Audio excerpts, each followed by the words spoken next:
Merci de nous rejoindre pour ce 19 et 15.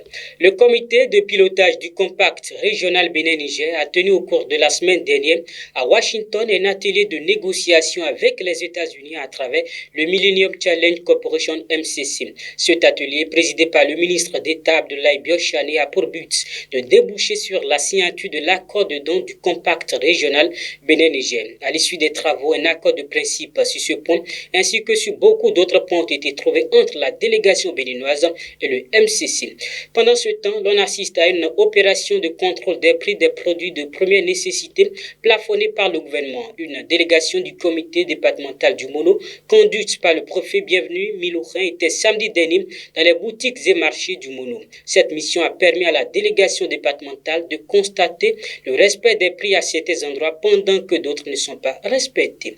Et lui ne respecte pas non plus la décision de la commission électorale kenyane qui a proclamé son adversaire William Ruto vainqueur des présidentielles du mardi dernier avec 50,49%.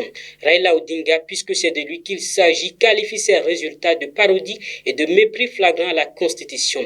Il promet prendre toutes les dispositions légales possibles pour contester les résultats. Mais des voix se lèvent déjà pour appeler au calme dans un pays dont le passé a été marqué par des violences post-électorales meurtrières.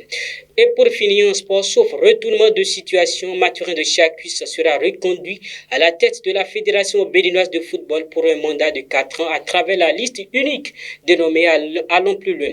L'Assemblée générale élective devant consacrer cette réduction va se tenir samedi prochain au siège de la FBF à Port-Nouveau.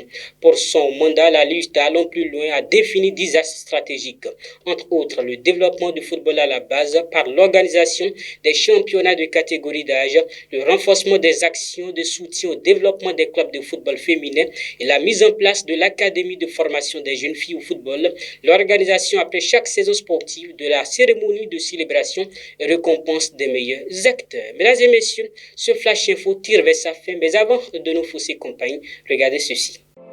Savez-vous qu'à Cotonou, il existe une école de cycle préparatoire aux grandes écoles d'ingénieurs, le CPMS, le cycle préparatoire Sainte-Marie-Stella. Au CPMS, suivez une formation tournée vers l'international dès le cycle préparatoire et poursuivez vos études d'ingénieur dans les grandes écoles d'ingénieurs en Europe sans passer un concours. Biomédical et santé, robotique, électronique embarquée, intelligence artificielle, big data, cybersécurité, tels sont quelques domaines de professionnalisation en cycle ingénieur que vous propose le CPMS.